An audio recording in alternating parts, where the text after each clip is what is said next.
গাজা যুদ্ধ শুরুর পর থেকে ইসরায়েলের উপর আগ্রাসী হয়ে উঠেছে আরব দেশ ইয়েমেন।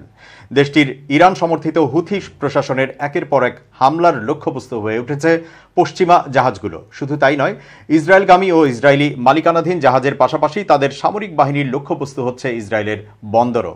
আর এসব অভিযানে গুরুত্বপূর্ণ ভূমিকা পালন করছে বিধ্বংসী সব সামুদ্রিক ড্রোন। সম্প্রতি এমনই এক ভয়ঙ্কর ড্রোন সামনে এনেছে হুথি সামরিক বাহিনী। লোহিত আরব সাগরে বিভিন্ন জলযান ধ্বংসে তুফান 1 নামে নতুন এক মানববিহীন নৌযান উন্মোচন করেছে হুথি গোষ্ঠী।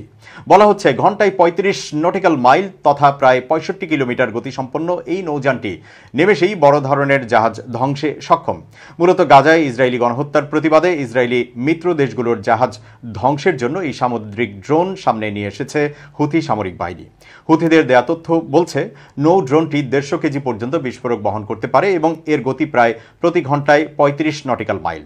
এটি ইয়েমেনের সমুদ্রের কাছাকাছি থাকা লক্ষ্যবস্তুর জন্য প্রস্তুত করা হয়েছে বলেও জানানো হয়েছে।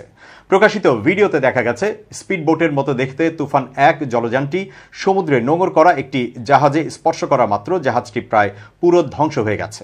এর আগে ইসরায়েলের উত্তরাঞ্চলের হাইফা বন্দরে যৌথ অভিযান পরিচালনা করেছে ইরান সমর্থিত ইয়েমেনের হুথি গোষ্ঠী ও ইরাকের ইসলামিক রেজিস্ট্যান্ট গ্রুপের প্রতিরোধ যোদ্ধারা। এতে অন্তত 4টি জাহাজ ক্ষতিগ্রস্ত হয়েছে। হুথিদের সামরিক মুখপাত্র ব্রিগেডিয়ার জেনারেল ইয়াহিয়া সারি এক বিবৃতিতে জানান, অভিযানে ড্রোন দিয়ে 2টি সিমেন্ট বোঝাই ট্যাঙ্কার এবং 2টি কার্গো জাহাজকে লক্ষ্যবস্তু করা হয়েছে। এ সময় মার্কিন রণতরী ইউএস আইজেনহাওয়ারেও হামলা চালানো হয়েছে। এছাড়া লাইবেরিয়ার পতাকাবাহী একটি জাহাজ সহ আরও 2টি পণ্যবাহী বাণিজ্যিক জাহাজে হামলা চালানো হয়েছে বলে জানান হুথিরা। ব্রিগেডিয়ার ইয়াহিয়া সারি জানান, জাহাজগুলো এমন সব কোম্পানির ছিল যারা অধিকৃত ফিলিস্তিনের বন্দরে প্রবেশের নিষেধাজ্ঞা লঙ্ঘন করেছিল।